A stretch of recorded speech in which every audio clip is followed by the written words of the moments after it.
let's see, Carol Bellin called, and she has a campaign commitment that is going to cause her to be significantly late, so she asked us to go ahead without her. Trudy Meisner is out of town.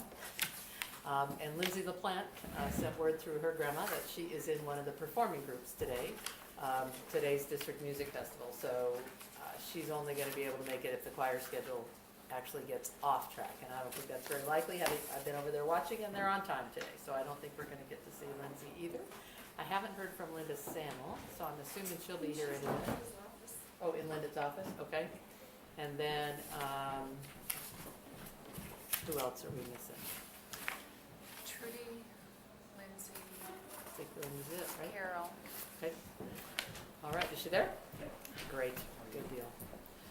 Okay, well, given that we had yet to make the 2-hour meeting requirement, I thought I would use our more standard district format and put minutes by it so that we could try to stay on track and get through the items on the agenda so that we had time for public comment and also had time to get finished on time. Hi, Linda.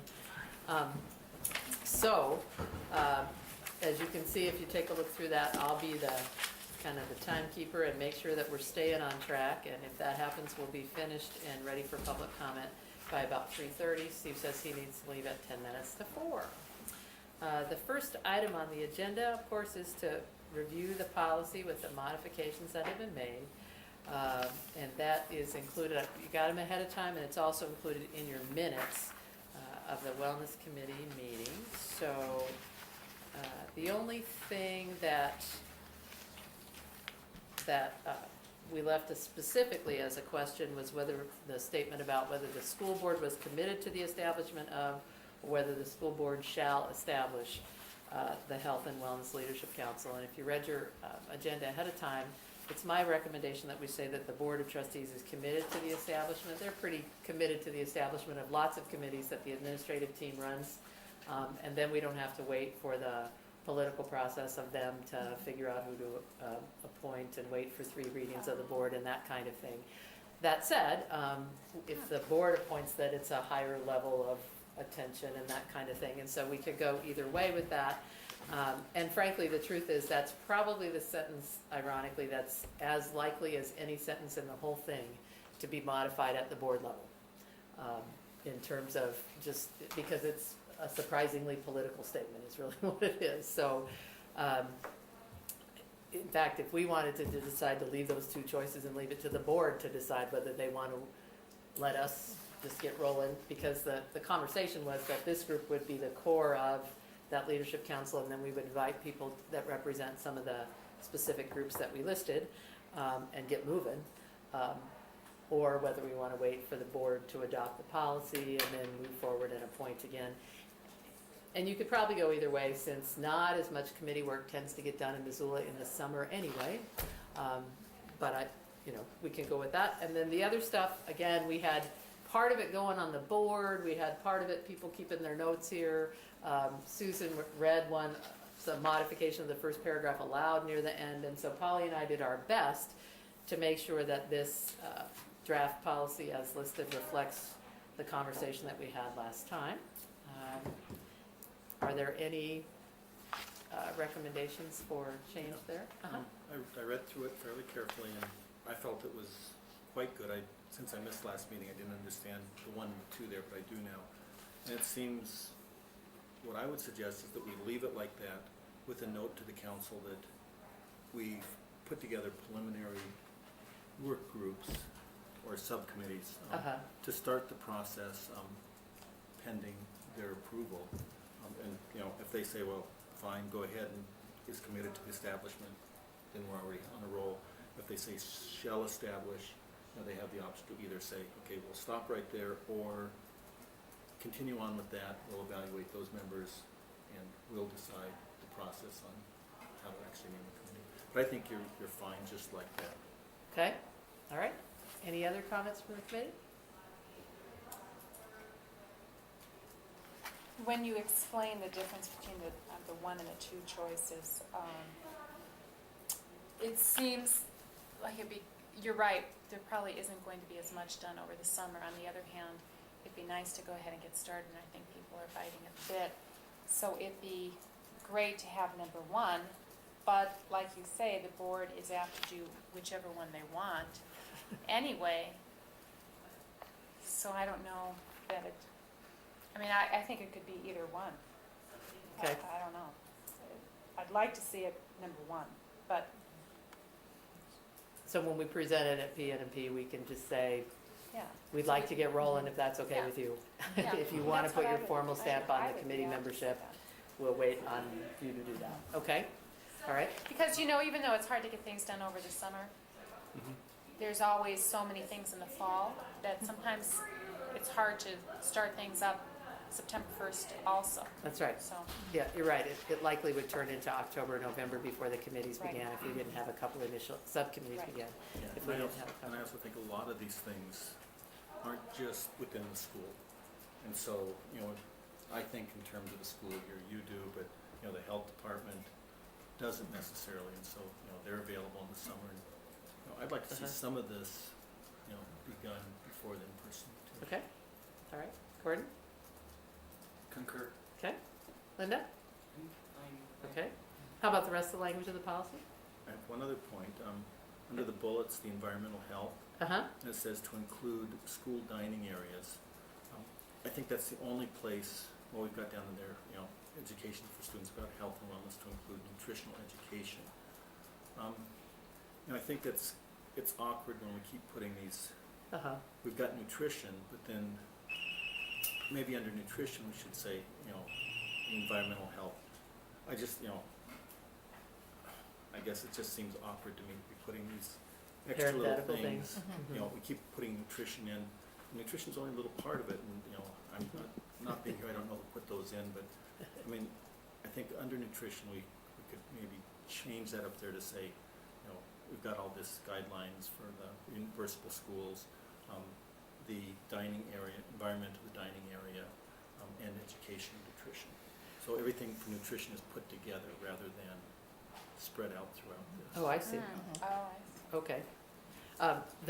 The first and third one, actually, the reason I put those in there parenthetically is that that's the language that the law uses. And so if people were wondering, as we wordsmithed it to fit Missoula, if people were wondering where those pieces fit in, but truthfully, those don't even necessarily have to be written out in the policy. It's almost like that's more information for the people that are Yeah. carrying it forward to remember that we have to pay attention to reimbursable meals and nutrition education. Or like you said, the truth is, all three of those have a nutritional impact, and we can just Yeah. It's those either- three either underneath there. Don't put them out there or consolidate. the Consolidate them nutrition into one. together. Okay? Because it seems, you know, people think of environmental health as, you know, the quality of the air, the pollutants. Mhm. I mean, there's a lot that goes in the environment, but when we're talking about health, it's what they're gonna breathe and they're Right. gonna come in Right. contact with. And, you know, in the school dining areas, we're really talking about the quality of the environment. area. Mhm. So it's Okay. kind of a different thing. Okay. Anybody else have a sense about how we might deal with those three parenthetical things?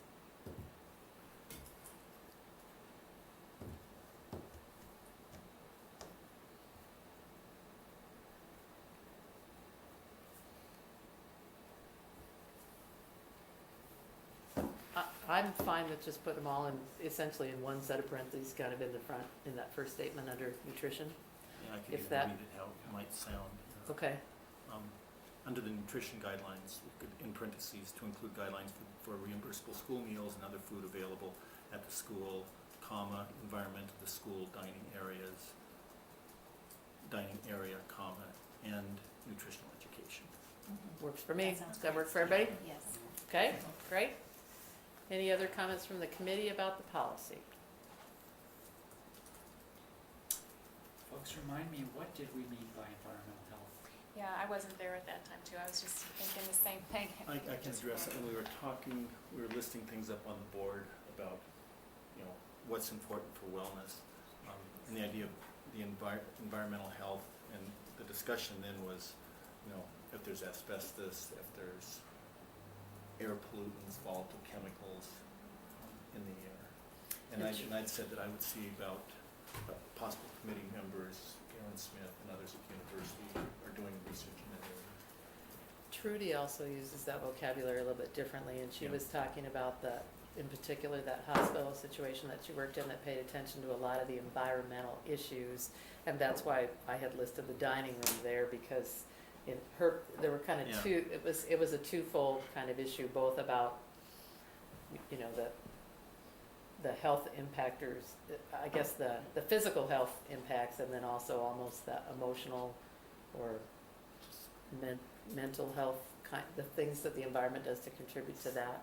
I know if she were here, she would speak more eloquently to that than I did, but I remember her talking at length when she talks about comprehensive health. That's something she always brings to the table. And, you know, we could have the environmental health if one, if that gets left in there, you know, put in there, you know, the quality of the space and the physical health effectors. Yeah, but maybe that would be how you divide that subcommittee task. What are you thinking? Well, it's just such an all-encompassing term. It It is. means so many different things in a community like this. Uh-huh. And I'm wondering if we would be better served by having a more specific title or description than environmental health. I don't know what that is. Yeah. Mhm. When I look at that, and when I'm hearing you speak about the quality of the air and asbestos and all that, although if this remained and the subcommittee that worked on that would include people that are already familiar with the buildings and what the quality of the air Uh-huh. is, the first thing I think of is, are we being redundant? Isn't that already being addressed? Is that already adequately addressed in other venues in the school district? I'm thinking, is that something that Gary's already looking at? And I kind of wonder about, I guess I'm wondering if there'd Our be a buildings subcommittee check that's regularly. kind of looking at this, not knowing what is already being done. Maybe I don't. Well, need you know, to they worry are. about that. I would say, just like all the other subcommittees, I think that's true of lots of them. Yeah. And we were kind of trying to brainstorm that issue, and I just think we would be right to make sure that our district person on that committee would be Right. Gary, so that he Right. could share with the committee, this is what we're already doing, this is where the baseline is. Okay. And then as other folks say, yeah, but, you know, you measure this once in a while, but really the standard in the field would be to measure this more frequently, or whatever that might be on that particular end. But I do agree with Gordon that environmental health, because I Mhm. wasn't thinking out of the box, because I said environmental health, and I'm thinking air quality, Uh-huh. asbestos, Right. volatiles. But yeah, it can be the overall environment, you know, the colors on the wall, Uh-huh. quality of the chairs, you know, everything. Right. And that could be a committee that's really unwieldy and could go anywhere. Uh-huh. You're probably right, we should narrow that. So what do you want to do with that? Well, we could say indoor environmental health, which narrows it down. So we're not talking about the Missoula airshed and the Clark Fork River. Oh, yeah. Well, that doesn't. That's true. That's a start. But then are we talking about, For the mental mean, health, we're mental talking health. all of Missoula, or just students? Boy, that's a hard one. Mental health. I think here, aren't we talking just student? Well, one of Yeah. the, Yeah. but I- however, Yes. you know, Steve's vision was that you'd have that, here are the community goals, and then here are here's the school's piece of that. Right. So, you know, and I think in that area, for instance, of mental health, that's at least a narrow enough scope if we're talking within the schools and the students, that a committee can say, you know, here are things that we can do, here's what the whole community needs to do, uh-huh, and what the schools can do within that. Environmental health, yeah, if we say indoor environmental health, it may be that we start with the committee and then they say, okay, we need to have two groups in that, because we have a kind of a mental environmental uh-huh. area and a physical health area. But maybe we should just leave it fairly broad to begin with. Yeah, I'm okay with the committees, because I Let's say think we will indoor. have people that go exactly where you go, and especially since I'll bet both you and Trudy would want to sit on that committee, it quite likely we could make sure that both of those were represented, whether they would do it in one or in two. So you want to just delimit it to indoor, and Indoor then, environmental health, I would be, and then leave it at that, okay? what do you think, Gordon? Yeah. Okay, Thanks, Jeremy. any other comments, suggestions on the policy from the committee members?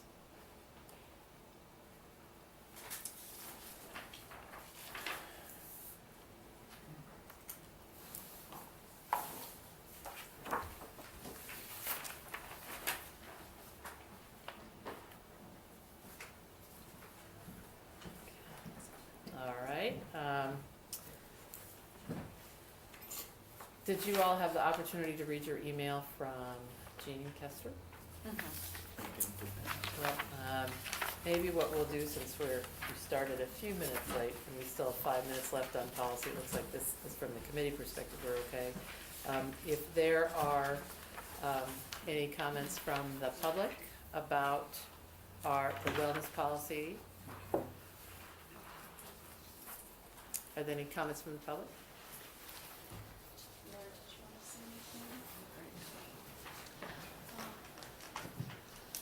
I appreciate the opportunity. Jean Kester from the Health Department.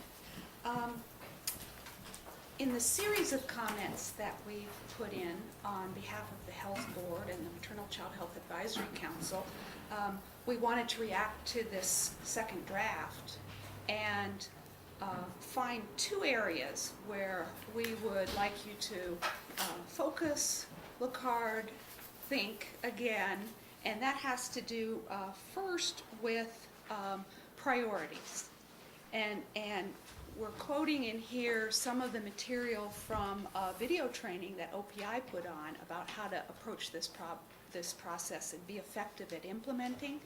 And the suggestion is that you don't want to try to change everything at once, meaning in terms of energy, resources, whatever.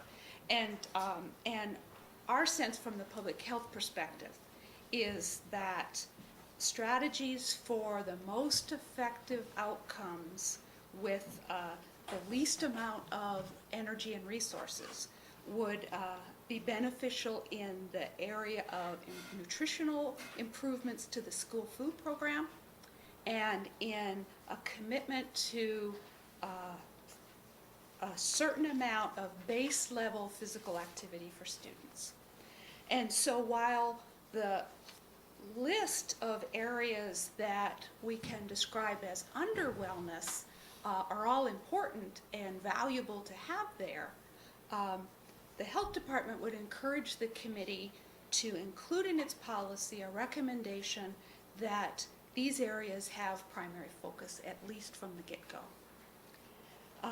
Not that the other committees aren't working, not that they don't come forward with agendas, but these 2 areas are the focus of the federal mandate and the areas that we can most influence student health if we move forward now. The second area has to do with implementation. And here again, we quoted some of the guidance from OPI about how to make sure that the policy doesn't just sit in future years, but actually there's a process for implementing it. And so we had put together really just for your guidance and thinking some language that we feel could accomplish creation of a strong enough process or structure that this committee could feel sure that there's a system in place for in the future moving these agendas along. Part of our interest is in learning from this policy where our future opportunities are for influencing the implementation process, for participating in the implementation process. And it's very hard to imagine how we can assure in this initial stage that implementation would go forward without some notion of a plan. And so we're here suggesting that the policy include some kind of language that guides the Wellness Council, the administration, the school board itself to begin setting some priorities, be they modest, be they expansive, but to state the priorities, make some assignments about who's in charge of moving this along, and then when it comes to monitoring process, you have something to measure it against. So without any statement that there ought to be a selection of priorities, there ought to be a plan put in place that names some timelines, it's difficult to see that the implementation process has quite enough teeth to help us see where we go next. So this committee, we would encourage you to go ahead and put in some very broad language, such as this, that would set forth what the duties and obligations of the council are and the trustees in approving priorities and a plan every year.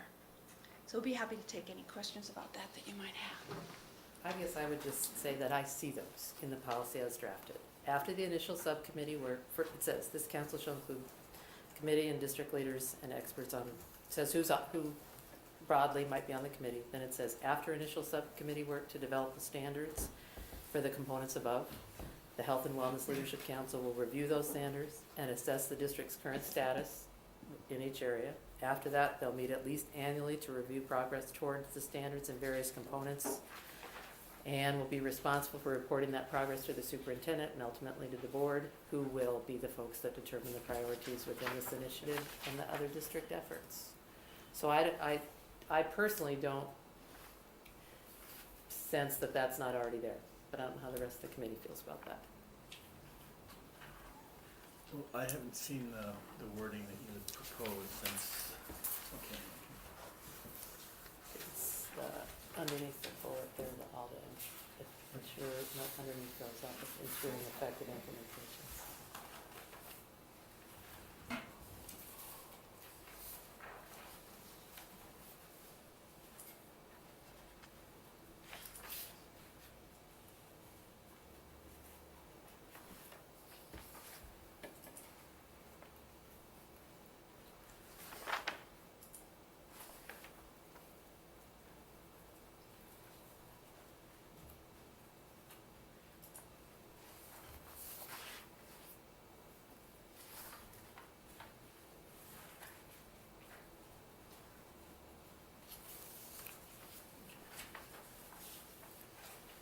Yeah, I'd speak to that just briefly, that my vision of what we were thinking of doing here was to come up with each of the committees that would say, here's the ideal for the community overall. For example, what I sent to Greg in activity.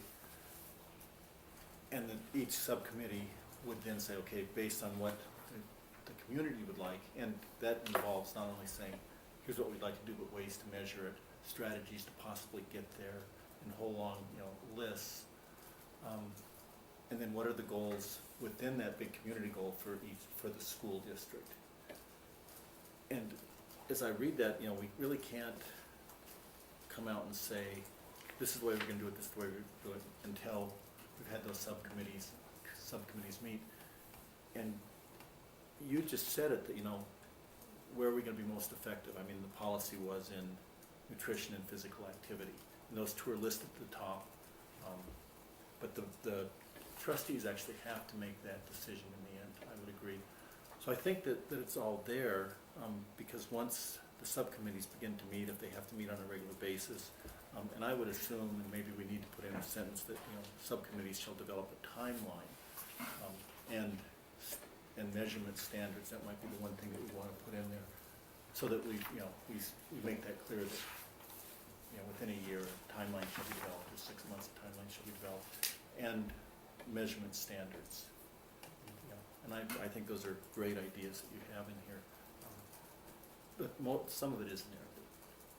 But is that kind of what you're thinking of too? My sense is that the subgroups, part of this recognizes that Cheryl's going to be leaving, and we may have a hiatus here about our understanding. But then it also goes to the question of the school board's participation, that our subgroups may come up with wonderful frameworks and standards, and may come up with great priorities and timelines, but that's not going to put them into effect. That implementation process is going to have to come from leadership. And without saying who makes those decisions, when they make them, how they make them, those priorities in the subgroups could just sit there. And so at least by saying that the trustees once a year look at a plan that's hopefully come up through those subgroups in partnership with the administration, then the trustees sign off on what the priorities are and essentially make the directive to staff that yes, these are the goals we want you to implement in the next year.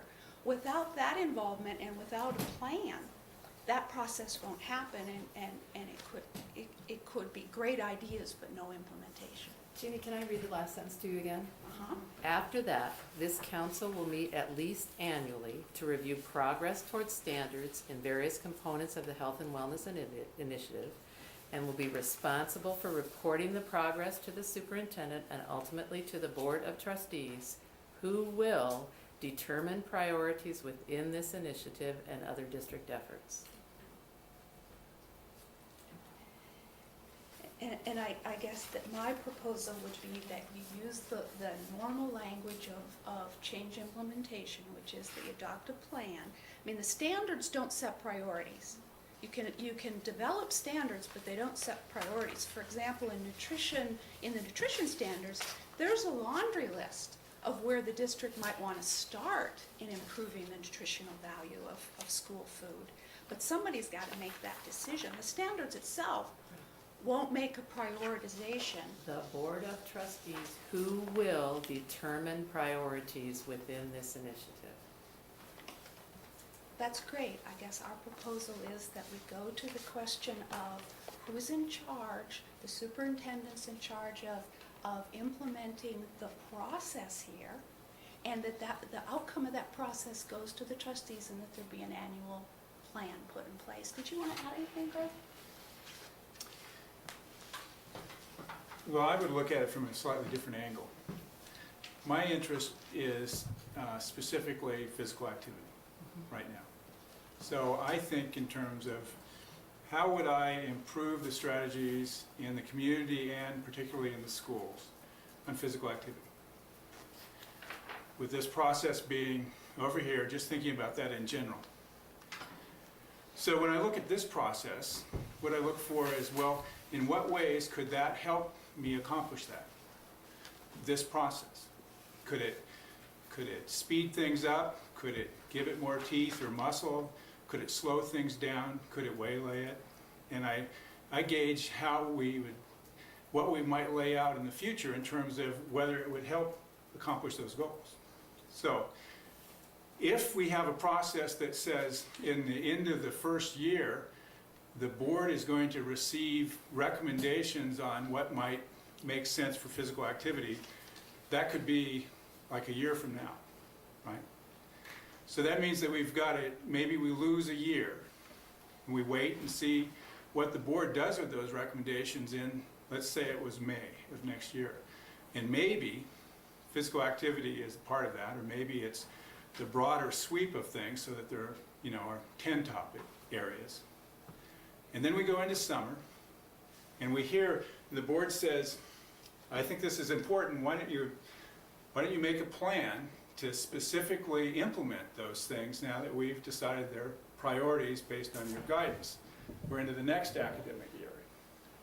Meanwhile, if we're having conversations with some of the health and PE teachers or the school principals or looking for options, is that kind of a process going to help or hinder? Are people going to say, well, we have that board process and we really can't do anything until they get it in next May, and then we'll hear, and then we'll get our marching orders. So my thought is let's not construct something that doesn't further improvement. And I'm looking for more of a something to put my faith in, that there's a commitment to make those improvements. And I think that Jean and the health department's been struggling with what would give the community more of a sense that that's a process to hitch your horses to or not. It probably, at worst, it'll be a benign process and not a malevolent one, but it'll be slow. But my sense is that a lot of work has already been done so that we could be at a point where there was substantive discussion about how do you actually gain some ground on nutrition, or how do you actually gain some ground in physical activity. I mean, it's not rocket science, and already in nutrition they've laid out a whole menu. The tough work is getting the right people at the table to discuss, well, would this work or not? Mm-hmm. Would anybody buy it? What are the various interests? Mm-hmm. I'm excited about that getting started, and not having it be thrust into a kind of nebulous future where It's not clear when it will finally get seized again. So, and I'm very interested in that physical activity because there's already great menus of tons of ways, but what there isn't is any discussion of whether there's a commitment to try to change. You know, other than the fact that that's exactly what the subcommittees, I mean, I don't see this differently than you. The subcommittees, that's exactly why we wanted this model of the people, the subcommittees, from my perspective, that had community people that got whatever the particular topic was, and the district players that did.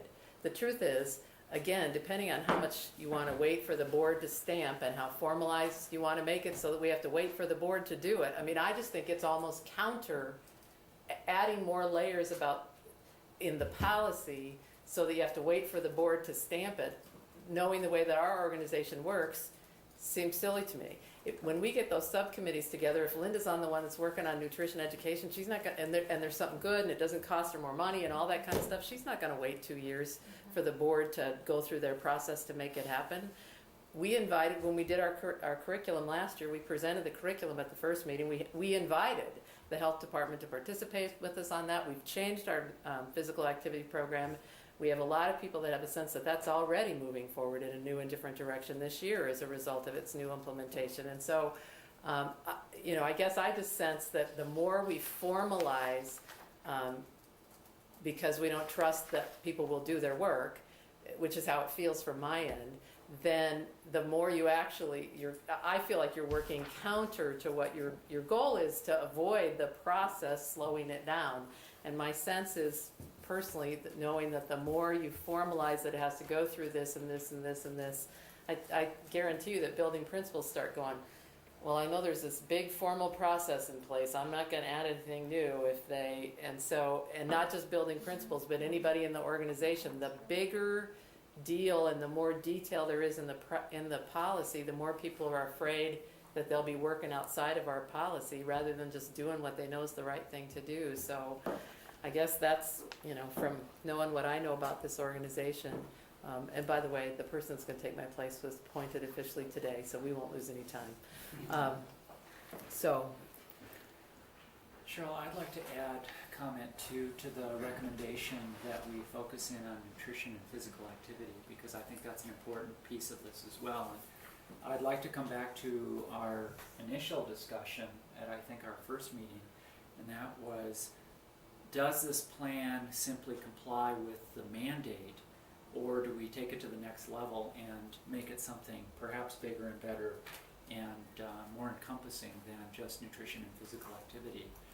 And so it's my recommendation, even though I concur physical activity and nutrition is very, very important, but also remembering, I think I had made mention again in our first meeting about mental health issues pertaining to children within the school district and how important that is. And I'm reluctant to endorse a recommendation that restricts us to physical activity and nutrition, when in fact there are a number of pressing issues, and I do believe in that concept of a broader approach initially, including the dimensions that are incorporated into our recommendation.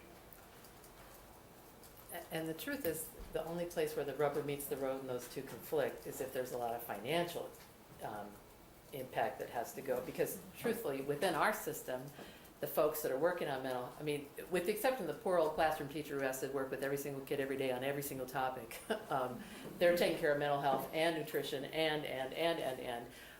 but realistically, you're right, the support people in the organization, the people that are going to take care of healthcare access, that kind of thing, are not going to be conflicting unless, except for resource allocation. That's the only place where limiting ourselves to a couple would be problematic. You know, for the physical health issues that you're talking about, I don't disagree with what you're saying at all, but I just don't see that those two necessarily, the paying attention to mental health issues, particularly in a community that is a state that has higher than average suicide rates and a community that has higher than the state's average suicide rates. I don't think that, I mean, I think it's wise every time we have the opportunity to remind people that we have to pay attention to that in Missoula is a good thing, and I just don't see that those two conflict. In fact, they actually kind of help each other. So. And I don't think that that's what we're suggesting. I'm just saying that there's a couple of tracks in which we could really move. Uh-huh. And all the other tracks, I mean, one thing is that it's, I think all of you are aware that it's not simple to have a group get to a point where it has consensus about Right. what ought to go forward. Yep. I mean, there's a, I'm frankly, when I look at all of your subcommittees, I wonder, well, who's going to do all that? How's that going to work? Because I know what it takes to do that on just one track, and we've had substantial experience on the nutrition track in the last 6 months, and it's not easy. So it's not that anything should be taken off, it's just how do we move forward on something that is ready, and is this group ready to think, well, here's a couple of topics that maybe we can take a further step on, or we can at least suggest that the community takes a further step on, instead of just saying they're all of equal standing and in equal need, and just kind of generically go out and do good with them and come back to us. Okay, Can I we're, ask for just a clarification? yes, Is that okay? sure, if you're quick. What? If you're quick. I will be quick. When you talk about having subcommittees, and I agree with you, Cheryl, I think that having, the more layers you add, the harder it is to get anything done. So I see that point and do agree with it, because I think that works anywhere. When you have these subcommittees that you do mental health and nutrition and physical activity and things like that with, then when you say we're forming these subcommittees, is there a clear timeline that you give them for not just annually we'll review so that they know every year they're going to have a review point, but do you give them a working timeline for what to accomplish during that year in terms of have your first meeting by the end of X month and come up with some plans, and so things are moving forward in a very stepwise fashion throughout the entire year? Is that the intent, or is it just that there's an annual review and each committee works at a slightly or maybe quicker, slower pace? I guess that's where I'm needing a little clarification. Well, at this, the committees that exist that are operated through the curriculum instruction department are like the way you described it first. That's what we do with our curriculum committee. Susan just laid out and presented to the building principals the timeline for next year's communication arts review Okay. on a month-by-month basis. We're forging new ground here, and that's part of why you're saying how much detail do you put in the policy. Because these are new committees that'll work with different members of the community than we've worked with in the past. So I would propose that as the leadership council gets together to do that they'll put some detail in there about when they need markers along the way. Because you're right. I mean, that's how we get our work done. If we don't know when we have to meet the final goal, this has to be in front of the board at the May meeting, and so we do this by April and this by that kind of thing. The thing that's going to be nice about this, though, is getting some people around the table, even though it's not even to the review stage. There's nothing that precludes us from implementing stuff along the way. We just got some good stuff from the MOVE folks yesterday. I know I'm gonna have teachers that will be implementing that this spring. Now that the weather's nice, they're gonna be logging 20 minutes of activity. It's not gonna be formalized yet and required of anyone because it hasn't gone all the way through the process, but we'll have some people racing out there with that already. So, the timeline piece, for me, our strategy is always to work backwards from when that final thing has to be in place. But if, we could say,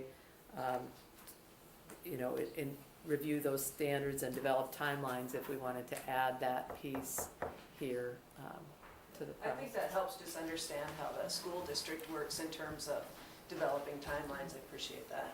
Okay, So I should probably say review those standards, assess the district's current status in each area, and develop timelines. okay, for the work of that committee.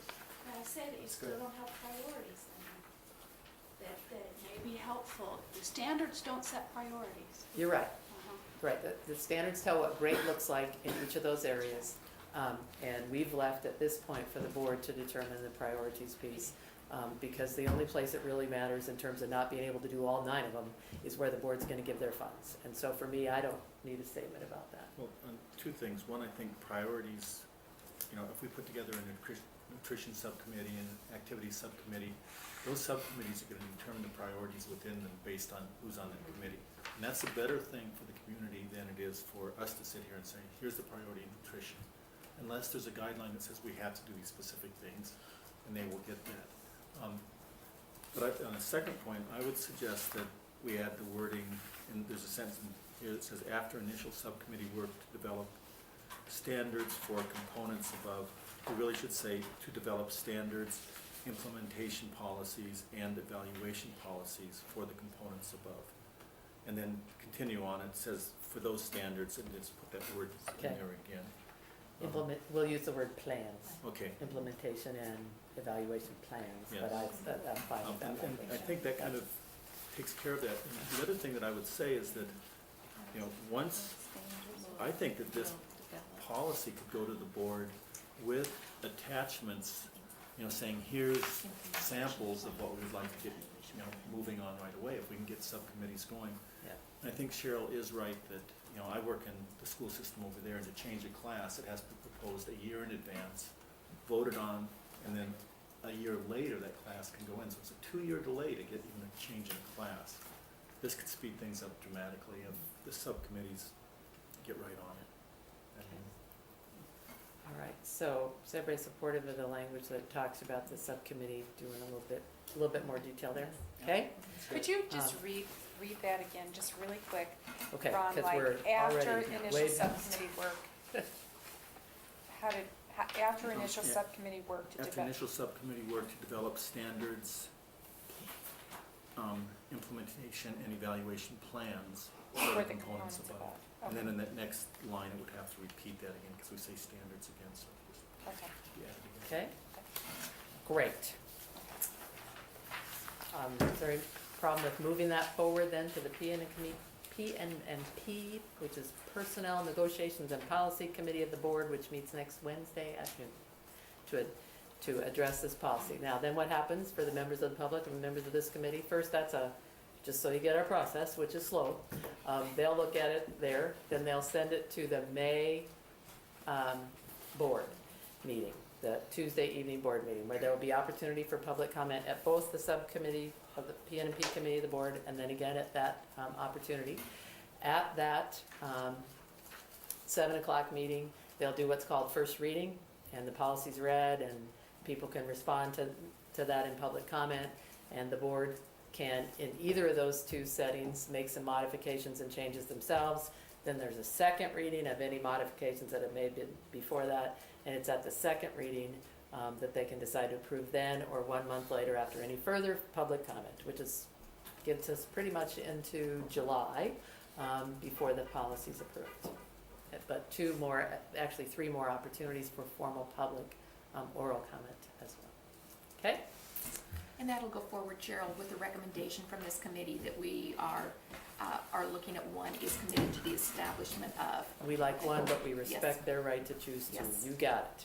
Thank you. Okay, so now we're way behind schedule already, so I will move faster in some of the next ones.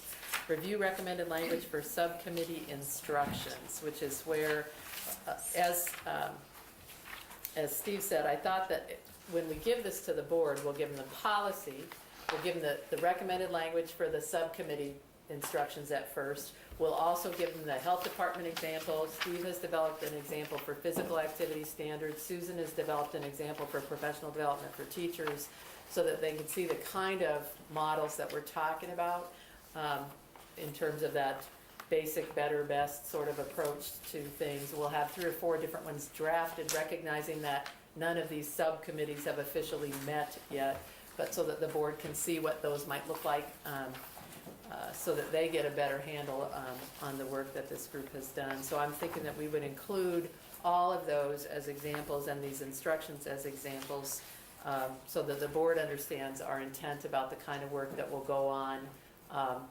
administratively and organizationally to make it happen. So any comments about the instructions for the subcommittees?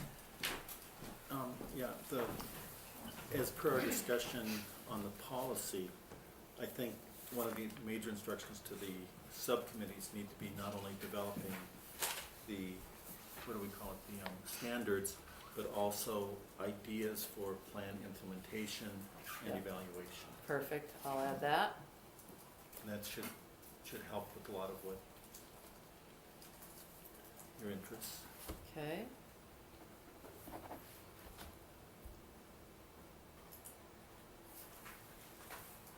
Any other suggestions there? We do have, in terms of a timeline, not a lot of detail. We just said before the school year begins in September, your subcommittee should have developed the two continuums. So we're actually Quick. hoping that this work would actually occur over the summer. Is that too optimistic? No, I don't think so. Okay. We'll just tell the board if they want to wait and establish this council, we'll have to change that date. Because if we have to wait 3 months for them to pick a committee before we can even get our subcommittees working, that'll be a problem. But I think we can probably persuade them to at least let the subcommittee work get together. Okay? So that was our hope, that they would actually have their continuum developed before the school year before the summer ended. Does that seem too optimistic? What do you think, Linda? It sounds pretty quick to me. Sounds I mean, pretty quick for you? it's- As someone that we it's don't fine. pay to work in June, July, and August, it seems kind of, Exactly. I'm thinking, okay. Whoa. Okay. is that too optimistic? Yes? It could be, I think it probably is for Yes. some areas. yeah. food I think for service is some not. areas. Some areas may be Food farther service, ahead okay. than others. Summer anyway. Okay, Well, I mean, I think for both the physical activity and the food areas, which a lot of work has already been done on, that it's not too optimistic. I mean, Uh-huh. you know, I could say that the research is out there to support what I wrote, and I've already gotten together with Greg, and I would love to have a committee that met 2 or 3 times. And You think know, that I would guess go when for I it. think about it, is it too optimistic when I look at the different areas, for instance, where are they here? For instance, physical activities, obviously you'd be including staff members that were health enhancement teachers. right. So by the time you get, I mean, this is late April, The policy won't be completed till July. but we don't necessarily need, we Right, may we not have to need to wait. Okay. Mhm. But still, unless those health enhancement teachers are also volunteering their time over the summer, it may be, I mean, in a lot of people's minds, we probably have lists of ideas of what we could do, but still, Right. it's a matter of meeting. It might be a little, And Is it may be a matter of, optimistic. I'm sorry, Gordon. No, please.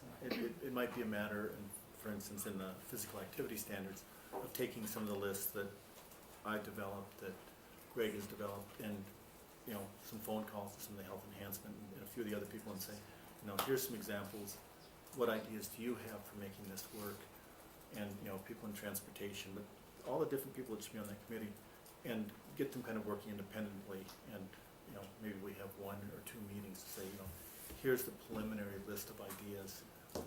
I don't think we're going to come up with the best way to implement it in any one school. I think each school is ultimately gonna have different ways of implementing it. What I see is that, you know, we could come up with this whole long list of ideas of ways to implement and ways to evaluate. And then each school looks at it and says, well, we could do that, we could do this, that would work here. But we're not gonna dictate, I don't see us dictating in each school how they do it. Just, be able to evaluate at some point that this is where we are on this continuum. And this is how we're going about it, and lots of ideas, so. okay. I think, at Give it a least try. a start could be made, and then we're just gonna evaluate where we are, and we're gonna be changing this process. We're not gonna set a policy in place, or a plan in place by September that's gonna say, That's "We never do it this way." changes. It never Okay. changes. I see the plan for this part as being this huge continuum that schools can choose from, and at first, they're gonna have to figure it out on their own. What if we ideally said that we should have developed the two continuum and then actually just add a sentence to that particular paragraph that says, the first, not the first draft, but the kind of the final product first final product, recognize, might not be, ready till, because the truth is, you are gonna want that first month of school year feedback. So if we were ideally shooting to have the continuum completed, maybe instead of before school begins in September of '06, maybe we could just change it to by the end of September 2006, so that we had the first month of school to make sure that Yeah. people were back, and then we could get most of the work Yeah. done, but we're still getting it done really before the school year gets very far in, Yeah, okay? I agree with that. Just a Alright. suggestion, but maybe there could be language in there that just makes it clear to the subcommittees that what you do is a fluid document with ongoing, Yeah, that's what, when I was saying the first final draft, that's right. exactly, so just saying, we understand this is gonna be a fluid document that over time will continue to evolve and change so that, it's an ongoing process. Okay. And that they don't feel pressured to. Yep. Yeah, because if we wait till it's perfect, we won't get started. Yeah, That's the whole Right, thing. I like that. get started. Okay. Any other general comments about the subcommittee instructions?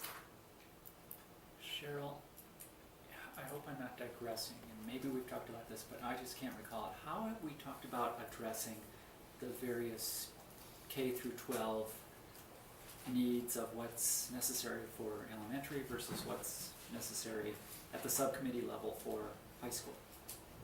We haven't really at this group, and again, that's, I That would be I the think the committees. committee's gonna have to pay attention to those issues in some cases, because you're absolutely right. For some of these, on the one hand, the nutrition education piece, as far as I'm concerned, that one's done. All last year, we had that committee together, we have benchmark standards at grades 4, 6, 8, 12, 10, wherever there are 4, 6, 8, and 10. We've got those already established, but you're right, in some of the other areas where we haven't really thought about this yet, you might have to, we're, in our world, we're very familiar with benchmarks is the language that we use to describe where you have to be by certain points in your academic career. And we might have some of these areas that are similar, or like when I think about the vending machine or the choice selection kinds of things, we have a 0 policy. We don't have any vending machines in our kindergarten through 8th grade. And we might have, and I know some of their language talked about some stuff at the elementary and at the middle and at the high school level. And I just think they addressed it in theirs right in the beginning to superb piece. And we could probably do the same in physical activity so that by the time they're in 12th grade, these are adjusted more to adult standards rather than youth standards. So there might Is be a there- high school. Any language in our supporting documents that needs to include mention of that? Use? For me, since they're in 2 of the examples already, that's okay with me if Okay. that's enough. Yeah. And we may find later that as this wellness, if the committees are struggling with that, that might be exactly the kind of thing that the leadership council needs to do, is say, these are the work that came out of 2 of these subcommittees doesn't really address the differences. I don't know your world well enough to know if you have different nutritional requirements at the high school than you do. I'm assuming that you do. I just did what you told me. So, okay, That's fine. all right. Is this good enough to just give the board a sense at least of what we're doing? Okay? All right, is everybody okay with including that as an example that we send on to the board? All right. Then the next question, and again, it's that everybody's sort of at the same place, but we end up kind of at cross purposes with each other about how to best do it. And the next one was the question about public input. At meeting 1, we said that we need to create an opportunity for everybody in the community that wants to talk to us about the issues relative to this policy to do that and figure out how we're going to do that as part of what this committee was going to do.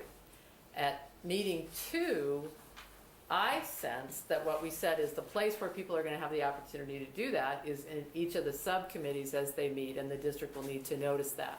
However, there were people at the table that clearly felt that that first conversation needed to be honored as well, and that we needed some presentations to the general topic of health and wellness before we got into the subcommittee group. As I said, the board has 3. In its process, there are 3 opportunities for public comment. But the question really before us is whether the committee wants to take some general comments regarding health and wellness, and then also some subcommittee comments regarding health and wellness.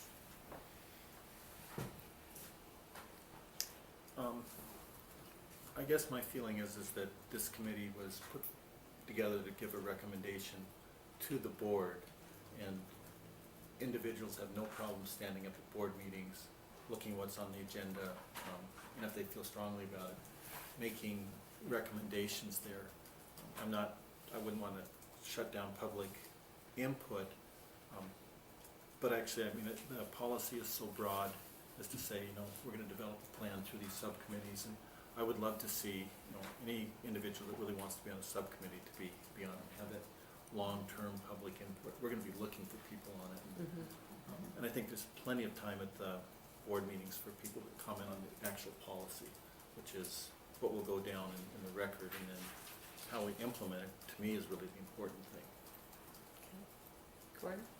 I concur. I agree. I don't know what was said the first meeting, and I get mixed up with that, and to me, it's not as important as, it makes more sense to me to have outside groups present information to the specific subcommittees, and maybe the Wellness Council as well. If you have a subcommittee or a presentation on some nutrition aspect, there's probably 2 or 3 subcommittees that may want to attend that. But maybe not the environmental health one, or whatever, just as an example. To me, it seems like our work is the policy, and then we're kind of all ready to get going. And I think once we get going, and then people can present, and if everyone who's involved knows of those presentations, it might be to a specific subcommittee, but the other subcommittees should have an opportunity to say, you know what, that interests me, and I think there's overlay, I'd like to come. And another person says, boy, that sounds interesting, but it doesn't have overlay, and I don't have time to come, kind of thing. So I'm fine with the idea of presentations not happening to this particular group, but happening to the Wellness Council, which may be almost the same thing. Would that suggest then that a regular meeting schedule is set up for each of the subcommittees and for the Wellness Council, that it's published and advance notice is put in the paper that these. Yeah, we're good at that now. We've got, just check our website. But you're right, we probably would want to formulate that initial kickoff so that people could see all of those places and opportunities and what those groups will be. And, honestly, I've already talked to Leslie Brassfield, who's our, we could use 12 Leslie Brassfields with the way that the law is being interpreted now. But she's the person in our district who has the responsibility for the minimal postings. And I think in the case of this particular one, our intent is that at least initially there's more word out there. I've asked Rob Cheney, who's the one that covers the education beat, to give this some attention as a big story when we're ready to get the subcommittees rolling. And it'll come out as part of the board stuff so that people will see that. And then I agree with you. I think for at least a period of time, there probably will be a page on the website where you can see these are the different subcommittees that are going to meet and what their schedule will be. What excites me about the subcommittees is it's a chance for the health department, transportation, parks and rec, interested people in the community, the university, and the school to all sit down and say, let's make a plan for the community, which includes the education piece here. And it might be a really good model for the university to follow as well in the future.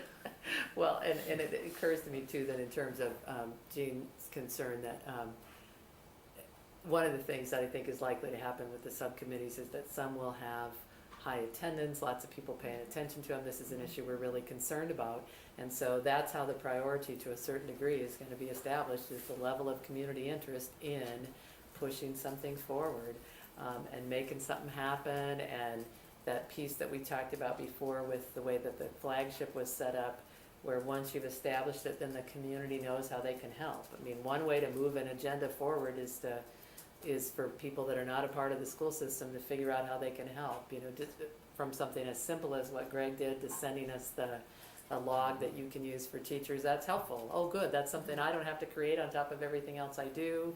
To somebody says, oh, here's a granting an opportunity that doesn't normally come to the school's attention. A lot of the money that comes to flagship are not grant sources that schools chase or even are allowed to chase. The community we can't be the agency. So I think that's one of the things that I think is exciting about it too. So Any further sense about that piece? Okay, so then, you know, again, it will be on the agenda, so the opportunity to comment on the policy as a whole will actually be at board level meetings. Okay? The next item that we wanted to give some attention to was the question about subcommittee development strategies, subcommittee development strategies for subcommittee formation and timelines for those standards. So just thinking that we would add those specific timelines into this beyond the by the end of September piece if we wanted to do that. You know, so far, all the conversation that I've heard is that these groups should be largely pretty wide open, that this is the place where anyone in the community that's interested in a topic, but I think if that's, I mean, it seems to me you also kind of aggressively go after people in the community that you know have interest and expertise and can already nail these things for you, like Laura, I wanted to say Linda, and I knew that wasn't right. We've got a million Lindas, but as Laura pointed out, I mean, it'd be foolish not to take advantage of the dietitians that we know are active and interested in this. And if they weren't already sitting here, then we would be on. It seems to me that we ought to be on the phone and identifying who we think it is in this in each of those areas. We ought to be going after to ask to be at the table, not wanting to be exclusive, but wanting to be sure to include anyone that we know could contribute. You had talked, Steve, we kind of put initials by groups that, you know, that we would help and get folks together. So any strategies or ideas about how we might get those committees moving and identified? Yeah, I think that, you know, if there was the different committees that are listed or on the policy right here, I actually think just having an announcement that individuals that are interested, number one in the paper saying we're going to meet on this night, here's the basic outline of the topic for each one. But, you know, on our committee or within this room, or if we can identify individuals in the community that we really think need to be there, that we want to be there. You know, for instance, in physical activity, I'm sure that Greg and I could come up with a whole list. Gordon could add to that. There's no shortage. Nutrition, there's no shortage, but there's key people. Environmental health, you know, I would turn that over to somebody like Garen Smith and say, come up with a committee. He may say, I'm too busy to do it, but I can find you the people. And then whoever else shows up in the community that wants to participate, and my belief would be is that out of the group that shows up, that maybe there's an election out of people that come there to choose a chair. You know, I don't necessarily want to be the chair of one, but it's just up to, you know, and then it's a very community process. I like that, and certainly it's important to me that the chair and or somebody, that Wellness Leadership Council includes representation in some form from every one of those groups. Gordon?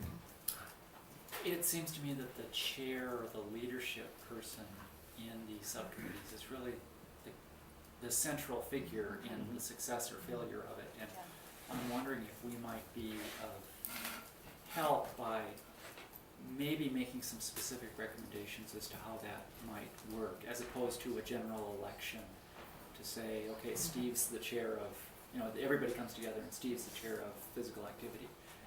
I'm wondering if somebody ahead of time could be identified based on their leadership skills as well as their expertise in that field and facilitation skills, because that's going to be as important as anything to effectively serve in this capacity. Well, and it could be that within the school district, if you wanted to have, you know, an administrator or a teacher, faculty, or staff as the liaison to each committee, you know, that also sits on the main council, and then have an elected chair from the community that sits on the council. You know, that might be a nice balance too. I think you've got a good. So kind of co-chair it almost, where the district personnel and someone from the community would. So that there's, you know, somebody from the school district that's interested, but that can, you know, has the perspective of the school system and says, you know, it might work better this way here, or, you Uh-huh. I know we won't have the funding to do that. Uh-huh. Yeah. Okay. So the movement is grounded in reality and practicality of what the district is accustomed to Right. and their policies and procedures and Right. resources. Yeah. And we, as community members, don't have a clue. Right, but we have to communicate to our folks, I mean, we're the same as anyone else would be. We would be the first ones to identify for you what the barriers are. Right. So it'd be very important that we not be, I mean, if we really believe in this community effort, if we are chairing every one of those committees, I guarantee you, that there would be a couple of these topics in particular where we're Can't be very done. familiar with what the barriers are. And so I like the idea of sort of a co-chair where we, you know, and it's important, like you said, you've got to have those people that can tell you what the barriers are so that other people can help figure out how to get around them, rather than dream the dream totally disconnected from reality. But I'd like to empower The- some. The flip side, though, is that we need, not to say just what the schools can do, but Helps. to develop the big community Yes, plan. yeah. And that's where the community members come in, and Greg and Cheryl or you and others, you know, that can see that, can be involved, and, you know, the folks from the Peace Farm. And, Mhm. so, Yep. Could we make the recommendation that each subcommittee will have one co-chair from the district, Mhm. and that the community person will be identified and determined after the initial meeting? Mhm. I think that's a great idea. I think that's a great idea. show up if you want to be there. Mhm. Oh, that's- Mhm. Okay. So essentially, post it in the newspaper and let volunteers let us know who's interested, so we can make sure they're informed when the first meeting is, and some way for people to make that announcement, and then I think the others. and then actually have this group and others take the responsibility to identify some people specifically that should be contacted. Okay? And maybe the last step in this point we need to do then is go through the list and say, you know, who's gonna get on the phone here and start calling people. Yeah. Yep. Yeah. So, Gordon? Cheryl, the other aspect of the committee's work is we have this vision that these committees are overrun with enthusiasm and participation and groups within the community. But what happens if No one comes. no one comes or one or two people come? Uh-huh. Is that a sufficient quorum to make recommendations?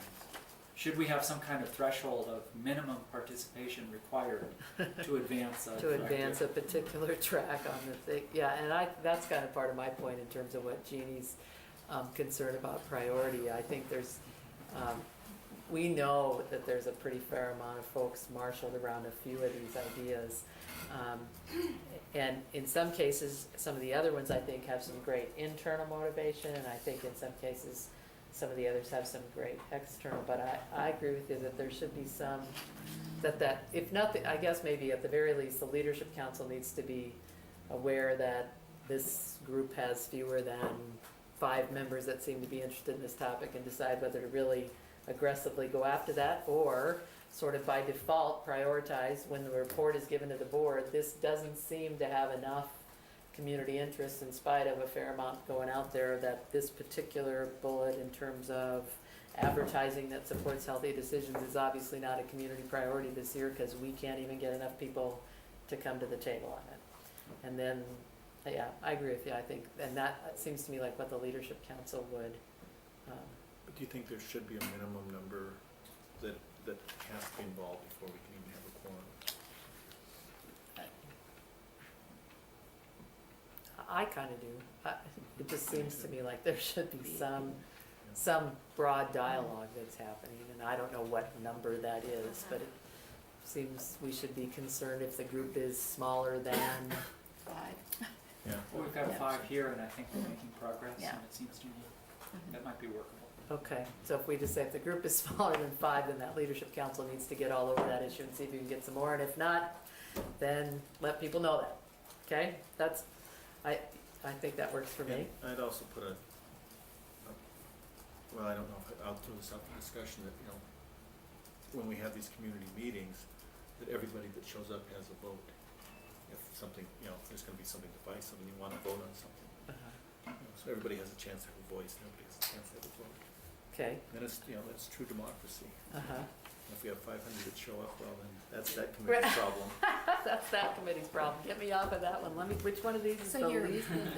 What? So you're talking about just, you've got your subcommittee, but Yeah. then you also, anybody who shows up for some of those Well, meetings. you know, kind of what I said is that we advertise that The subcommittee is. we're gonna have a chair or co-chairs, Uh-huh. but then really there is no standing committee. If you wanna be involved, I mean, the chair may appoint somebody, say, this is your job to get done, Mhm. and I'm gonna check up on you, but it's not this committee that's, you know, there's a list of, you know, here are the 6 people on Members. the committees.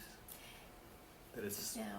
you know, which is a different way of doing committees, but, you know, if we really truly want community Mhm. input, and people feel empowered to come, rather than, you know, you can come but you can't say anything except till the 5-minute comment period. So then how do you notify people of the next meeting if you don't have a, In the kind of a- paper and have a regular schedule. well, that would be, you know? We're very optimistic Yes. about I mean, that's been very community optimistic. structure that. But I mean, the other Well, you know, I don't, I guess I just would recommend that you know, maybe the first task when we sit as the council after we get this policy forward and is that we really do take a look Okay. at the structure. And I don't disagree with that as an idea.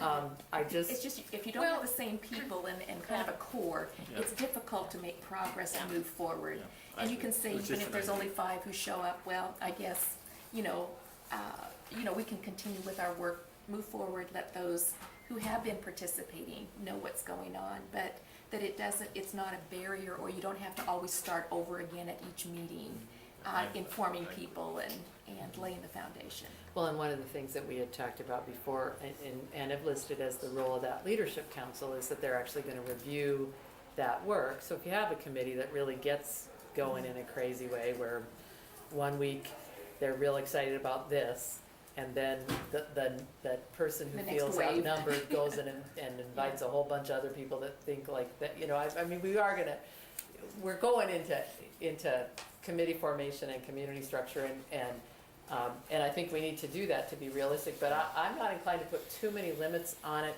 to start with, because I just wanna get started. And I do want to encourage community dialogue, and I to be honest, I mean, I hate to be a pessimist, but the truth is, my sense is that the second meeting of any one of these committees is gonna be, from second meeting forward, is gonna be the people that are really impassioned about that particular topic, and they're gonna be the people that are making it happen anyway. So I don't think we need to be too worried about my experience has been, and we certainly, I can, now that I say that, I can think of a couple of folks who regularly attend some things that have a different kind of agenda than the intent of that committee, but I don't think they're the preponderance. I think we'll largely have the folks in the community that are interested in helping with an issue advance that. And again, if what you're doing is just developing that sort of basic, better, best model, there's a place for people to contribute.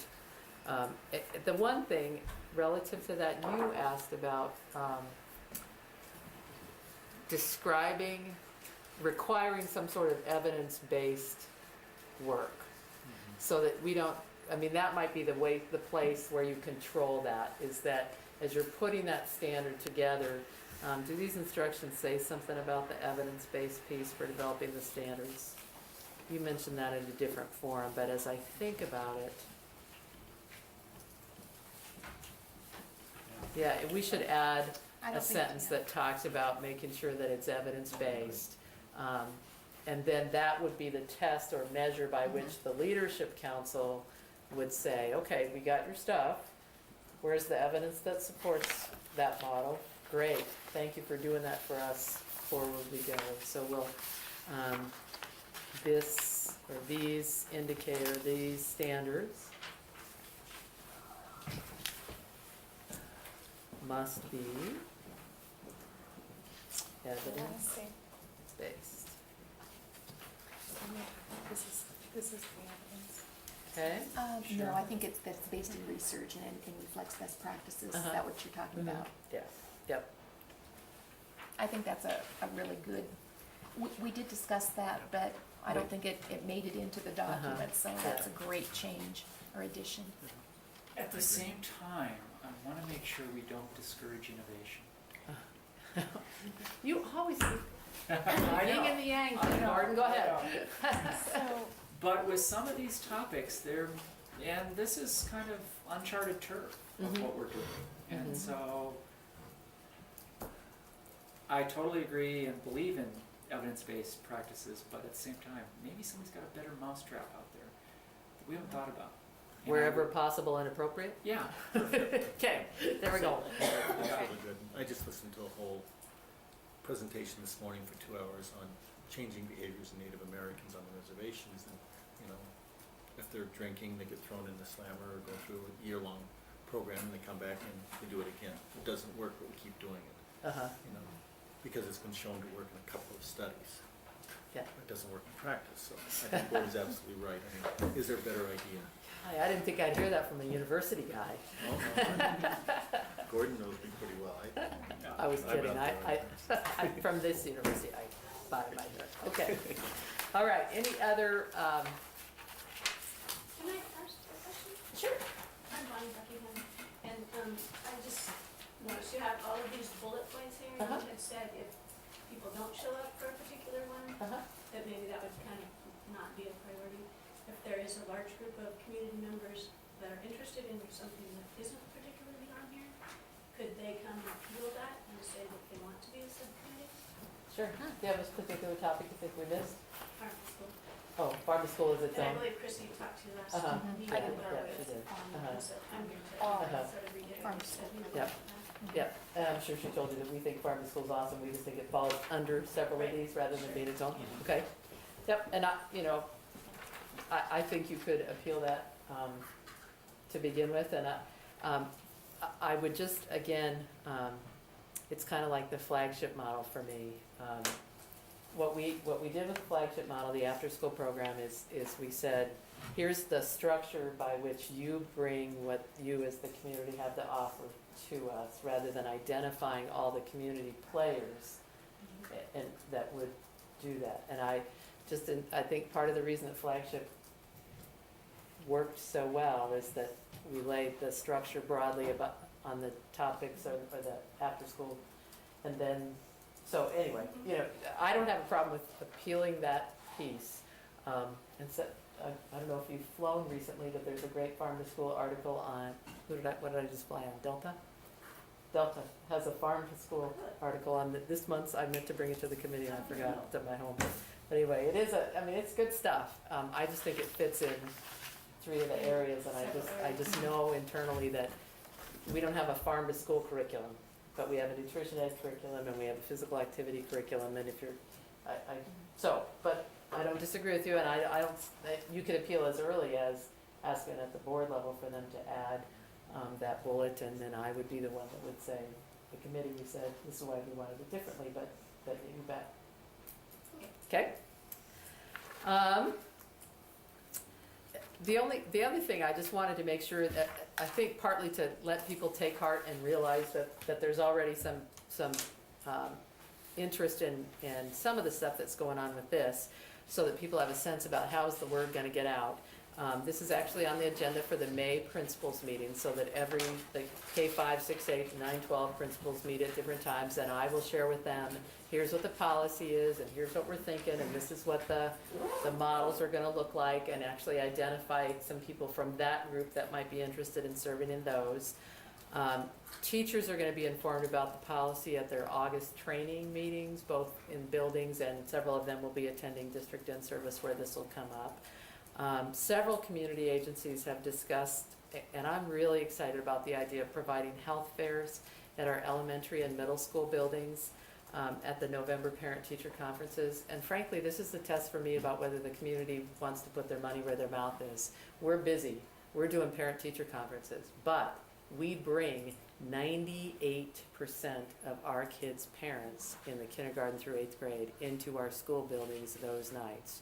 So if the community could marshal the troops to get some folks to do a health fair in each one of the gyms in each one of our elementaries and middle schools, and Mary from St. Pat's is real excited about doing this. The nursing folks from the university are excited about doing this. We talked about this would be a place where families could take a look at the BMI question. a variety of different things. And then the wellness policy and how it folds out could be a part of that piece. To me, it's real exciting, but it's like flagship for me. It's the kind of thing where we say, okay, we're down the hall doing this. We're bringing 100% or 98% of the population to you that night. If you want to get excited about, but the flip side is that we do it at the same time, or nearly so. So we'll have 12 sites that would need it at the same time, or you could split and do 2. We could do 6 at the fall conferences and 6 at the spring conferences if we couldn't pull that off.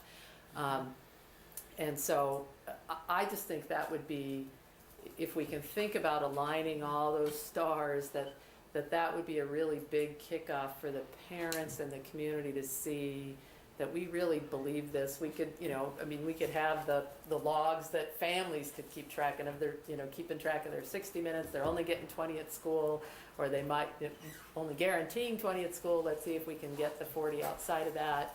The nutritional I could just see each of these subcommittees could be thinking about how they might help kick that off. So anyway, those are 3 things that I wanted to, and I don't know if you're aware of others that, beyond, obviously, we've already shared the health enhancement curriculum that got done last year. Are there other things and places where, kind of like the forum in terms of helping people see places where those connections are going on?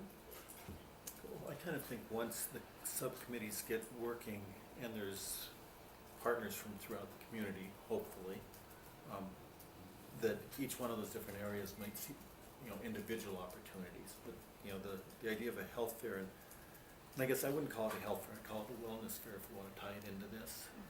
Because the idea of all of those is doing prevention. It's a minor little detail.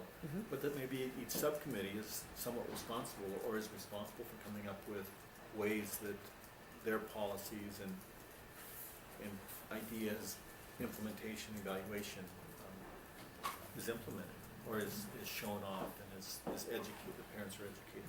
Do you think that we ought to even add a sentence for the subcommittee instructions that we're hoping to have this wellness fair? You might think about that as, Yes.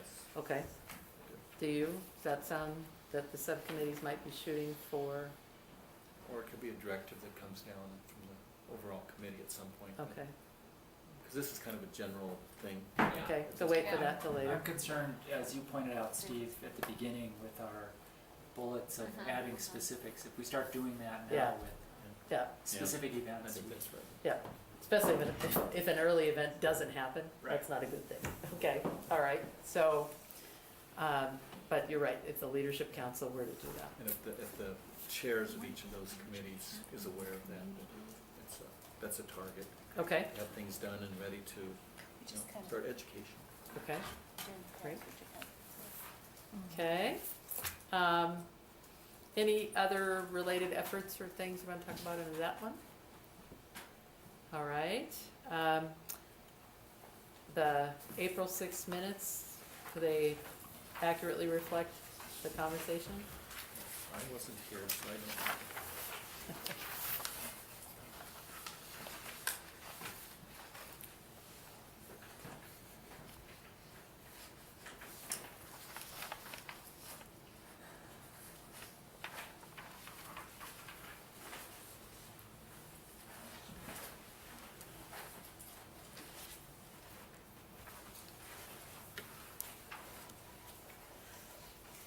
While you're taking a look at those, let me just propose then that if we took, we had established that we would have one more meeting.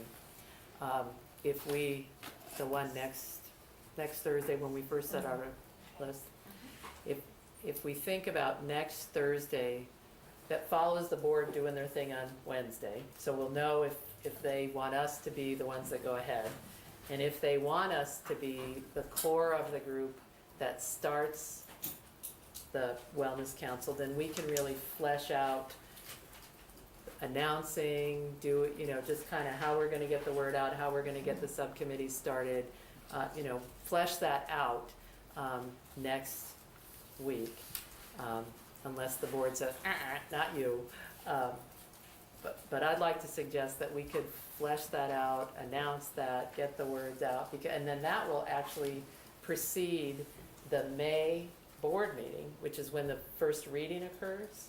And as I do my report to the board that night, I could make a point of reviewing what it is we saw for this, so that it was actually, on MCAT, so we'd have an opportunity to have that presentation done and seen, and then also get it out to the news by that, along with that May board meeting where the first meeting occurs.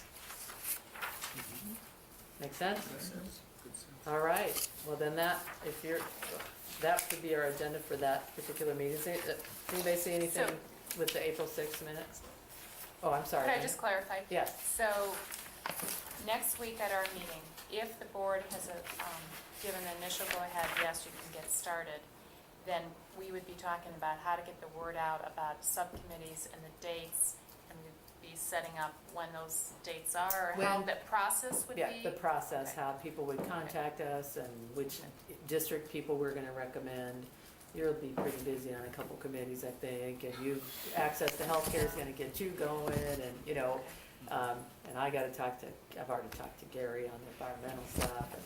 And, anyway, but yeah, just kind of lay out how that might happen at that next meeting. And at that point, we would decide also who's going to try to pull together the core people. for Right. each.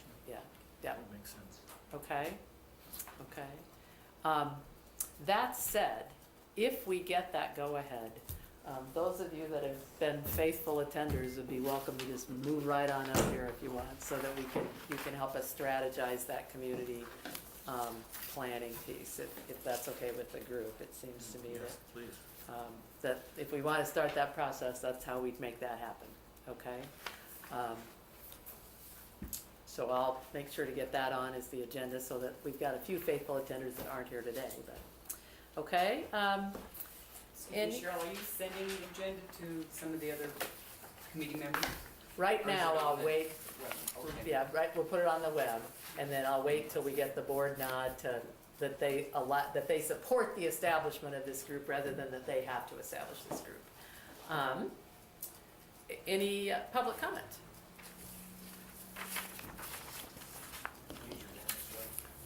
Oh, you're good. Were there any other questions about the, he's done enough of these with me, he keeps me alive. Any approval of the minutes as they are? Just on the second to the last page, there's, under determine what work is still to be done by this committee and the schedule for that work, that second sentence is just unclear. Presentations to the subcommittees who will establish the standards. It's just, there must be a word missing out of there. You see that, Cheryl? No. It's just the second sentence under that bold section, determine what work is still to be done. Oh, you're right, that's not a complete sentence. I hear what you're saying. Listen.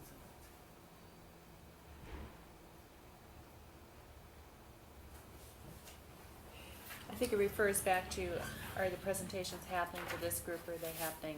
Yep, that is what it's about, but, so presentations would be to the subcommittees who would establish the standards, is what I was trying to say. Okay. Thank you. Thank you. All right, Early out? how about that? All right. All right, no further public comment? Thanks for coming. Yeah. I'd like to Oh. publicly thank Cheryl for her work in getting this going, and Absolutely.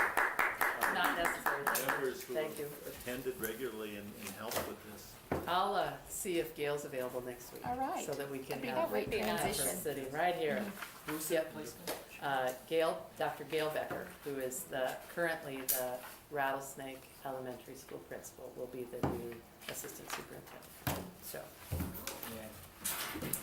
So I'll see if we can get her she's gonna have a very busy spring, and she's wearing 2 hats. And I got my Socorro job, I got called this morning. So I'm going to New Mexico